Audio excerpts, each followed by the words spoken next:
I like to think I'm an adult. I'm older, that much is clear. I don't like to think that, but I feel smarter now that I'm older. On November 30, 2013, Paul Walker got into a red Porsche Carrera GT. He said he'd be back in 5 minutes. He didn't come back. Speed was the only thing that was blamed for years. People who were there that day, on the other hand, remember details that were left out of the final report. A car moving around in its lane. Tires that are 9 years old on a machine with 600 horsepower. Emails inside Porsche making jokes about crash rates. And the fact that Walker was still alive after the crash. Finally, the people who saw it talk about it. What they say changes everything you thought you knew.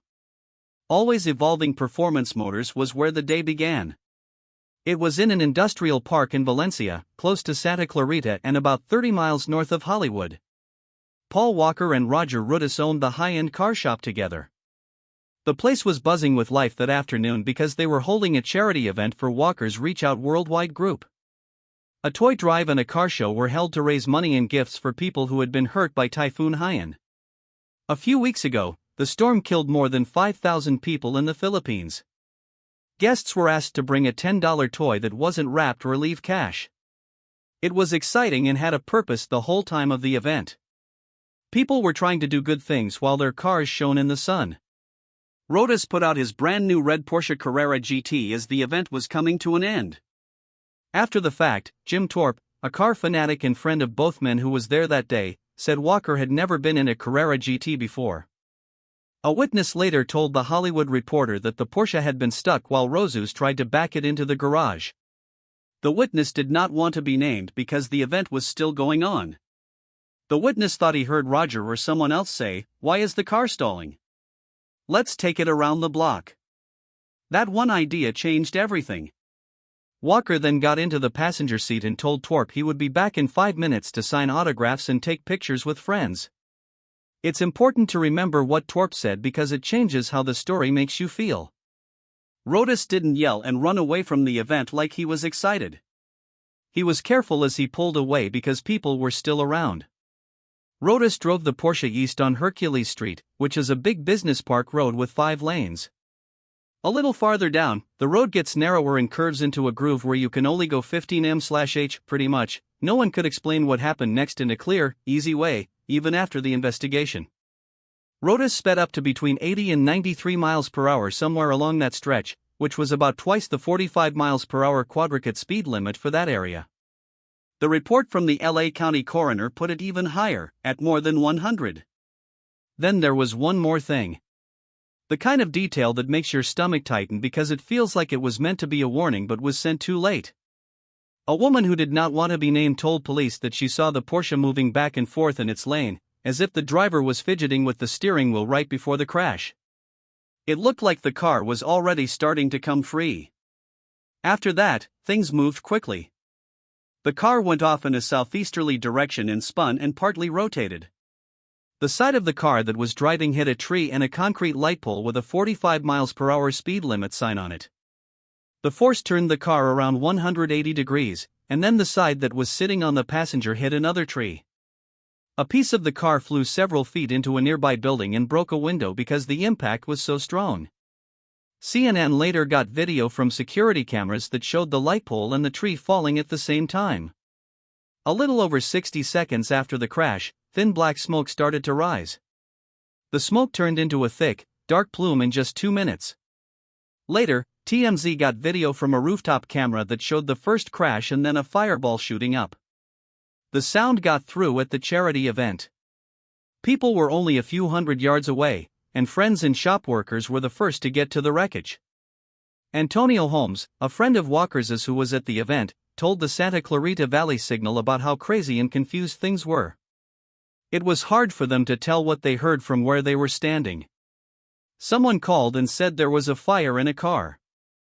Then people ran, jumped into their cars, grabbed fire extinguishers, and rushed toward the smoke. The car was already on fire when they got there. Holmes told them they were stuck and couldn't do anything. He remembered that the group kept trying, going through fire extinguisher after fire extinguisher, but the fire kept winning. Jim Thorpe also heard the noise. And for a second he couldn't even put it in the right place. He told CNN it was like a big bang. He thought it might sound like a tire blowing. Brent, his 28-year-old son, got a fire extinguisher and led about 20 workers up the hill to the crash site. But as they got closer, the fires and heat made it clear what was going on. He told them they couldn't do anything because the fire was too big. He thought it was between 15 and 20 feet high. Afterward, Jim Thorpe told The Hollywood Reporter that he was there for his son because the boy was having a rough time. He could not do anything about the deaths of two friends who were on fire.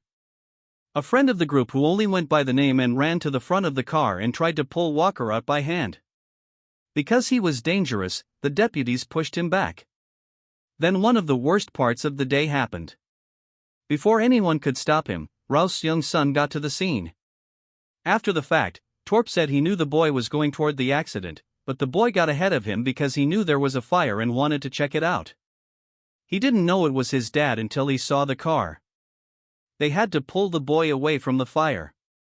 The shock went through the shop like a wave. The same anonymous source from The Hollywood Reporter talked about how they got the warning. The driver of a blue E46 BMW was yelling that there had been an accident when it pulled back into the lot.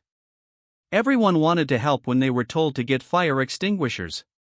Thorpe also said that a couple in a nearby parking lot saw the crash and took a video of it. They thought a movie was being made.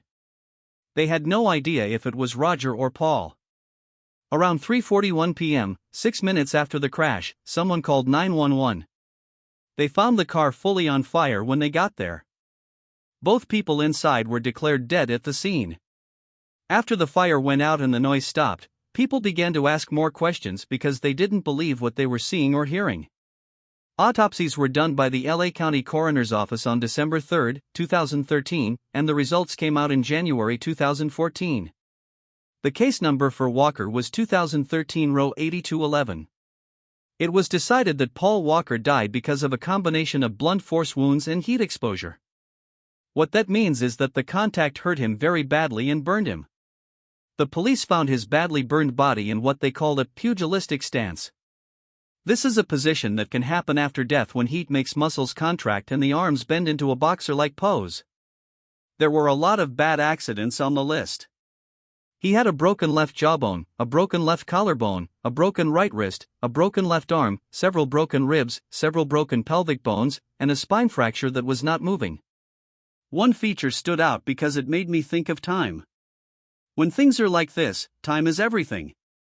There wasn't much soot in his trachea, which meant he breathed for at least a few seconds after the hit before the fire burned down the cabin. Later, that became a big part of Meta Walker's case. She said her father lived through the crash and was alive for about 80 seconds before the fire trapped him and killed him.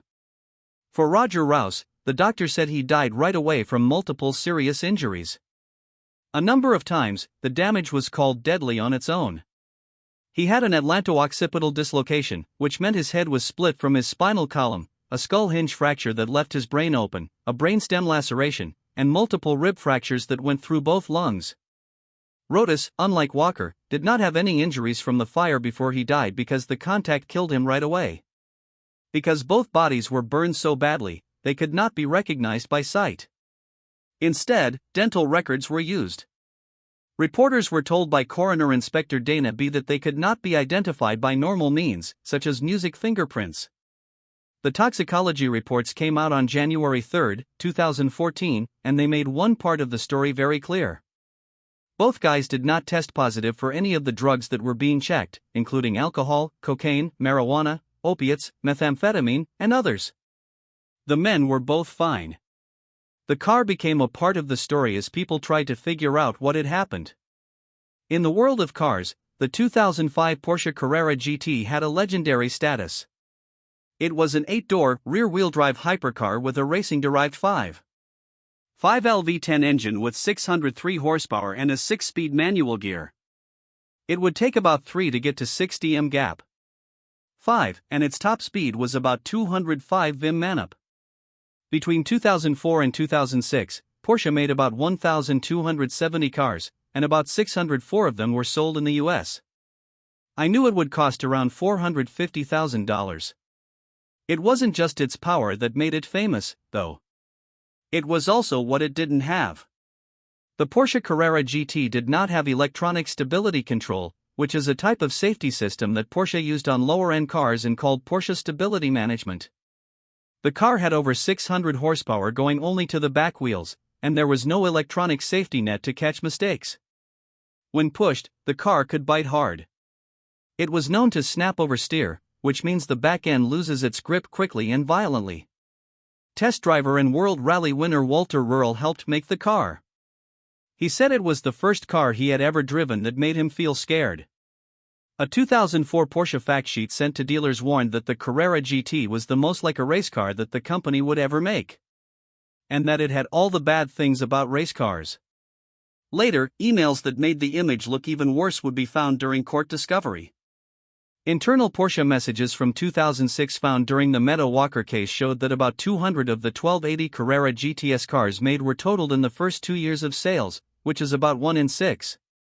Another Carrera GT bites the dust, one boss wrote. I even joked that crashes would make the remaining cars more rare. Another worker said it was always in the back of his mind every time he drove one. There was already a fatal crash linked to the type. Ben Catton and Corey Rudel, a pioneer in internet marketing, were killed when Catton's Carrera GT crashed at California Speedway on June 2, 2005. The speed was reported to be between 100 and 130 miles per hour. It was said that the settlement was around $4.